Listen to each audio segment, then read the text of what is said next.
ಎಲ್ರಿಗೂ ನಮಸ್ಕಾರ. Welcome back my YouTube channel. ನಾನಿವತ್ತು ನೈಟ್ ಊಟಕ್ಕೆ ಬದನೆಕಾಯಿ ಎಣ್ಗಾಯಿ ಮತ್ತು ಚಪಾತಿ ಮಾಡ್ತಾಯಿದ್ದೆ. ಬದನೆಕಾಯಿ ಎಣ್ಗಾಯಿನ ತುಂಬ ರೀತಿ ಮಾಡ್ತಾರೆ. ನಾನು ಯಾವ ರೀತಿ ಮಾಡ್ತೀನಿ ಅಂತ ಶೇರ್ ಮಾಡ್ಕೊತಾ ಇದ್ದೀನಿ.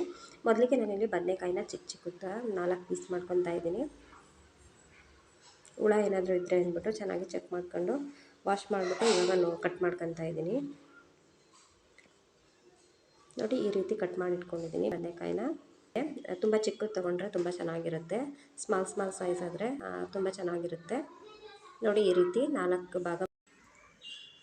ಈಗ ಚಿಕ್ಕದೊಂದು ಬಾಣಲಿಗೆ ನಾನು 1-2 ಟೇಬಲ್ ಸ್ಪೂನ್ ಆಗೋಷ್ಟು ಕಡಲೆ ಬೀಜನ ಹಾಕ್ಕೊತಾ ಇದ್ದೀನಿ. ಕಡಲೆ ಬೀಜನ ಹಾಕ್ಬಿಟ್ಟು ಚೆನ್ನಾಗಿ ರೋಸ್ಟ್ ಮಾಡ್ಕೋಬೇಕು.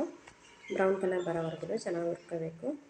ಬದನೆಕಾಯಿ ಎಣ್ಗಾಯಿ ಅಂತೂ ಚಪಾತಿ ರೊಟ್ಟಿ ಜೊತೆ ಸೂಪರ್ ಕಾಂಬಿನೇಷನ್. ನೀವು ಕೂಡ ಮಾಡಿಲ್ಲ ಅಂದರೆ ಮನೇಲಿ ಟ್ರೈ ಮಾಡಿ ನೋಡಿ, ತುಂಬ ಚೆನ್ನಾಗಿ ಬರುತ್ತೆ. ಕಡಲೆ ಬೀಜ ನೋಡಿ ಇವಾಗ ಆಗಿದೆ. ಒಂದು ಬಟ್ಲಿಗೆ ಎತ್ತಿಟ್ಕೊತಾ ಇದ್ದೀನಿ. ಈಗ ಅದೇ ಬಾಣಲಿಗೆ ನಾನು 1-2 ಟೇಬಲ್ ಸ್ಪೂನ್ ಆಗೋಷ್ಟು ಬಿಳಿ ಎಳ್ಳನ್ನ ಹಾಕ್ಕೊತಾ ಇದ್ದೀನಿ. ಬಿಳಿ ಎಳ್ಳು ಕೂಡ ಸ್ವಲ್ಪ ಕಲರ್ ಚೇಂಜ್ ಆಗೋವರೆಗೂ ಚೆನ್ನಾಗಿ ಹುರ್ಕೋಬೇಕು. ನೋಡಿ, ಇವಾಗ ಆಗಿದೆ. ಅದನ್ನು ಕೂಡ ಅದೇ ಬಟ್ಲಿಗೆ ಎತ್ತಿಟ್ಕೊಂಡಿದ್ದೀನಿ.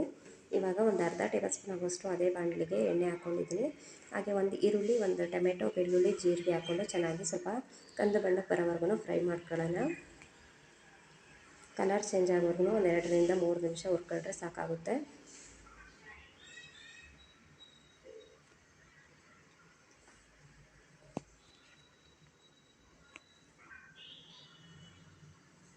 ನೋಡಿ, ಇವಾಗ ಸ್ವಲ್ಪ ಕಲರ್ ಚೇಂಜ್ ಆಗಿದೆ. ಇವಾಗ ಇದಕ್ಕೆ ನಾನು ಒಂದು ಅರ್ಧ ಟೇಬಲ್ ಸ್ಪೂನ್ ಆಗೋಷ್ಟು ಹುಣಸೆಹಣ್ಣು ಕೂಡ ಹಾಕ್ಕೊತಾ ಇದ್ದೀನಿ. ಹುಣಸೆಹಣ್ಣು ಕೂಡ ಹಾಕ್ಕೊಂಡು ಒಂದು ನಿಮಿಷ ಹೀಗೆ ಫ್ರೈ ಮಾಡಿದ್ರೆ ತುಂಬ ಚೆನ್ನಾಗಿರುತ್ತೆ ಟೇಸ್ಟು. ಈಗ ಒಂದು ಮಿಕ್ಸಿ ಜಾರ್ಗೆ ನಾವು ಏನೇನು ಫ್ರೈ ಮಾಡಿ ಇಟ್ಕೊಂಡಿದ್ವಿ, ಕಡಲೆ ಬೀಜ ಮತ್ತು ಎಳ್ಳು ಕೂಡ ಹಾಕ್ಕೊತಾ ಇದ್ದೀನಿ. ತೆಂಗಿನಕಾಯಿ ತುರಿನಾದರೂ ಹಾಕ್ಕೋಬೋದು. ತೆಂಗಿನಕಾಯಿ ಪೀಸ್ ಹಾಕ್ಕೊತಾ ಇದ್ದೀನಿ. ನಾನಿಲ್ಲಿ ಒಂದು ಹಿಡಿ ಆಗೋಷ್ಟು ತೆಂಗಿನಕಾಯಿ ಪೀಸ್ ಹಾಕ್ಕೊಂಡಿದ್ದೀನಿ. ನಾನಿಲ್ಲಿ ಕಡಲೆ 1-2 ಟೇಬಲ್ ಸ್ಪೂನ್ ಆಗೋಷ್ಟು ಕಡಲೆನೂ ಕೂಡ ಹಾಕ್ಕೊತಾ ಇದ್ದೀನಿ. ಹಾಗೆ ನಾವು ಈರುಳ್ಳಿ, ಟೊಮೆಟೊ ಏನು ಫ್ರೈ ಮಾಡಿ ಇಟ್ಕೊಂಡಿರ್ತೀವಿ ಅದನ್ನು ಕೂಡ ಹಾಕ್ಕೊತಾ ಇದ್ದೀನಿ. ಸ್ವಲ್ಪ 1-2 ಟೇಬಲ್ ಸ್ಪೂನ್ ಆಗೋಷ್ಟು ಕೊತ್ತಂಬರಿ ಸೊಪ್ಪು ಹಾಕ್ಕೊತಾ ಇದ್ದೀನಿ. ನಾನು ಮಾಡ್ತಿರೋ ಪಲ್ಯ 4-5 ಜನಕ್ಕಾಗುತ್ತೆ. ನೋಡಿ, ನಾನು 4 ಹಸಿರು ಮೆಣಸಿನ್ಕಾಯಿ ಮತ್ತು 4 ಒಣಮೆಣಸಿನ್ಕಾಯಿ ಫ್ರೈ ಮಾಡ್ಕೊಂಡು ಹಾಕ್ಕೊತಾ ಇದ್ದೀನಿ. ಈಗ ಇದನ್ನು ಮಿಕ್ಸಿ ಮಾಡ್ಕೊಬೇಕು. ಅರ್ಧ ಗ್ರೈಂಡ್ ಆಗಿದೆ. ಇವಾಗ ನಾನಿಲ್ಲಿ 1-2 ಟೇಬಲ್ ಸ್ಪೂನ್ ಆಗೋಷ್ಟು ಧನಿಯಾ ಪೌಡರ್ ಹಾಕ್ಕೊತಾ ಇದ್ದೀನಿ. ಈಗ ಇನ್ನೊಂದು ಸಲ ಪಲ್ಸ್ ಮಾಡಿಕೊಂಡು ನಾನು ಇವಾಗ ಒಂದು ಬಾಣಲಿಗೆ ಎತ್ತಿಟ್ಕೊಂಡಿದ್ದೀನಿ.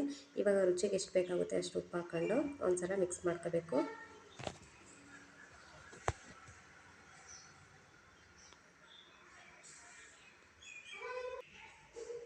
ಈಗ ಮಸಾಲೆನ ಬದನೆಕಾಯಿ ಕಟ್ ಮಾಡಿ ಇಟ್ಕೊಂಡಿರ್ತೀವಲ್ಲ ಅದರೊಳಗಡೆ 1 ಟೇಬಲ್ ಸ್ಪೂನ್ ಆಗೋಷ್ಟು ಮಸಾಲೆ ಎಷ್ಟು ಹಿಡಿಯುತ್ತೆ ಅಷ್ಟನ್ನ ಈ ರೀತಿ ತುಂಬ್ಕೋಬೇಕು. ಎಲ್ಲ ಬದನೆಕಾಯಿಗೂ ಇದೇ ರೀತಿ ಮಾಡ್ಕೋಬೇಕು.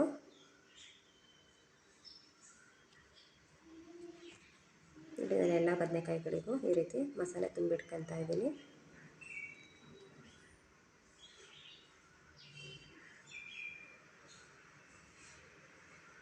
ಒಬ್ಬೊಬ್ಬರು ಒಂದೊಂದು ರೀತಿ ಮಾಡ್ತಾರೆ. ನಾನು ಯಾವ ರೀತಿ ಮಾಡಿದ್ದೀನಿ ಅಂತ ಶೇರ್ ಮಾಡಿದ್ದೀನಿ. ನೀವು ಯಾವ ರೀತಿ ಮಾಡ್ತೀರಾ ಅಂತ ನನಗೂ ಕೂಡ ಕಮೆಂಟ್ ಮಾಡಿ ತಿಳಿಸಿ. ಹಾಗೆ ಯಾವ್ದಾದ್ರು ರೆಸಿಪಿ ಬೇಕು ಅಂದ್ರೂ ಕೂಡ ಕಮೆಂಟ್ ಮಾಡಿ ತಿಳಿಸಿ. ಹಾಗೆ ನನ್ನ ಚಾನಲ್ನ ಯಾರಾದರೂ ಸಬ್ಸ್ಕ್ರೈಬ್ ಮಾಡ್ಕೊಂಡೆ ನೋಡ್ತಿದ್ರೆ ದಯವಿಟ್ಟು ಸಬ್ಸ್ಕ್ರೈಬ್ ಮಾಡ್ಕೊಂಡು ಸಪೋರ್ಟ್ ಮಾಡಿ.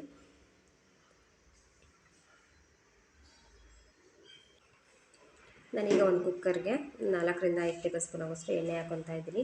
ಎಣ್ಣೆ ಸ್ವಲ್ಪ ಜಾಸ್ತಿನೇ ಬೇಕಾಗುತ್ತೆ. ಬದನೆಕಾಯಿ ಎಣ್ಗಾಯಿ ಅಂದರೆ ಎಣ್ಣೆ ಇಲ್ಲ ಅಂದರೆ ಹೇಗಾಗುತ್ತೆ. ಬದನೆಕಾಯಿ ಎಣ್ಗಾಯಿಗೆ ಸ್ವಲ್ಪ ಜಾಸ್ತಿನೇ ಬೇಕಾಗುತ್ತೆ ಎಣ್ಣೆ. ಈಗ ಒಂದು ಅರ್ಧ ಟೇಬಲ್ ಸ್ಪೂನ್ ಆಗೋಷ್ಟು ಸಾಸಿವೆ ಹಾಕ್ಕೊಂಡಿದ್ದೀನಿ. ಹೀಗೆ ಒಂದು ಈರುಳ್ಳಿ ಹಾಕ್ಕೊತಾ ಇದ್ದೀನಿ ಒಗ್ಗರಣೆಗೆ. ಈರುಳ್ಳಿ ಬೇಡ ಅಂದರೆ ಸ್ಕಿಪ್ನಾದರೂ ಮಾಡ್ಬೋದು. ಈಗ ಈರುಳ್ಳಿ ಸ್ವಲ್ಪ ಕಂದು ಬಣ್ಣ ಬರೋವರೆಗೂ ಚೆನ್ನಾಗಿ ಫ್ರೈ ಮಾಡ್ಕೊಳ್ಳೋಣ. ನಾವು ಏನು ಮಸಾಲೆ ತುಂಬಿಟ್ಕೊಂಡಿರ್ತೀವಿ ಬದನೆಕಾಯಿ ಅದನ್ನು ಇವಾಗ ಸ್ವಲ್ಪ ಅರ್ಧ ಈರುಳ್ಳಿ ಫ್ರೈ ಆದರೆ ಸಾಕಾಗುತ್ತೆ. ಇವಾಗ ಒಗ್ಗರಣೆಗೆ ಎಲ್ಲ ಬದನೆಕಾಯಿನೂ ಈ ರೀತಿ ಹಾಕ್ಕೋಬೇಕು.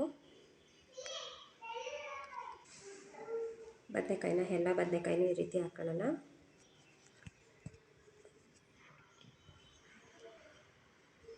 ಆದಷ್ಟು ಸ್ವಲ್ಪ ಮೀಡಿಯಮ್ ಫ್ಲೇಮಲ್ಲಿ ಇರಬೇಕು. ಈಗ ಉಳಿದಿರೋ ಅಂಥ ಮಸಾಲೆನೂ ಕೂಡ ಅದರೊಳಗಡೆ ಹಾಕ್ತಾಯಿದ್ದೀನಿ. ಈಗ ಉಪ್ಪು ಬೇಕು ಅಂದರೆ ಸ್ವಲ್ಪ ಉಪ್ಪನ್ನು ಕೂಡ ಹಾಕ್ಕೋಬೋದು. ಆವಾಗಲೇ ಮಸಾಲೆಗೆ ಹಾಕಿದ್ದೆ. ಇವಾಗ ಬದನೆಕಾಯಿಗೆ ಎಲ್ಲ ಉಪ್ಪು ಇಟ್ಕೊಂಡು ಅದಕ್ಕೋಸ್ಕರ ಇವಾಗ ಸ್ವಲ್ಪ ಉಪ್ಪು ಹಾಕ್ಕೊತಾ ಇದ್ದೀನಿ. ಉಪ್ಪು ಹಾಕ್ಬಿಟ್ಟು ಚೆನ್ನಾಗಿ ಒಂದ್ಸಲ ಮಿಕ್ಸ್ ಮಾಡಬೇಕು. ನೋಡಿ ಈ ರೀತಿ ಸ್ವಲ್ಪ ನೀರು ಬೇಕು ಅಂದರೆ ಸ್ವಲ್ಪ ನೀರು ಹಾಕ್ಕೊಂಡು ಚೆನ್ನಾಗಿ ಕುದಿಸ್ಬೇಕು.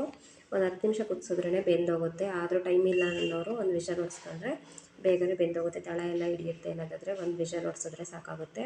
ನೋಡಿ ಇವಾಗ ಚೆನ್ನಾಗಿ ಬೆಂದಿದೆ ಇದು ಬದನೆಕಾಯಿ ಎಲ್ಲ. ಟೈಮ್ ಇಲ್ಲ ಅಂದವರು ಒಂದು ವಿಷಲ್ ಕುಕ್ಕರ್ಗೆ ಹಾಕ್ಬಿಟ್ಟು ಮುಚ್ಚಳ ಹಾಕಿ ಕೂಗಿಸ್ಕೊಂಡ್ರೂ ಕೂಡ ಚೆನ್ನಾಗಿರುತ್ತೆ. ಇಲ್ಲ ನಮ್ಗೆ ಆ ರೀತಿ ಚೆನ್ನಾಗಲ್ಲ ಅಂದರೆ ನಾವು ಆ ರೀತಿ ಡೈರೆಕ್ಟಾಗಾದರೂ ಒಂದು 10 ನಿಮಿಷ ಬೇಯಿಸ್ಕೊಂಡ್ರೆ ಬೆಂದ್ಬಿಡುತ್ತೆ. ನೋಡಿ ಮಸಾಲೆ ಎಷ್ಟು ಚೆನ್ನಾಗಿ ಬಂದಿದೆ ಅಂತ. ಚಪಾತಿ ಜೊತೆ ನಾನು ಬದನೆಕಾಯಿ ಎಣ್ಗಾಯಿ ಮಾಡಿದ್ದೆ. ಇದಾಗಿತ್ತು ನನ್ನ ಇವತ್ತಿನ ವಿಡಿಯೋ. ಇಷ್ಟ ಆದರೆ ಲೈಕ್ ಮಾಡಿ, ಶೇರ್ ಮಾಡಿ, ಹಾಗೆ ಕಮೆಂಟ್ ಮಾಡಿ, ಹಾಗೆ ನನ್ನ ಚಾನಲ್ನ ಸಬ್ಸ್ಕ್ರೈಬ್ ಮಾಡ್ಕೊಂಡು ಸಪೋರ್ಟ್ ಮಾಡಿ. Thank you all. Bye bye.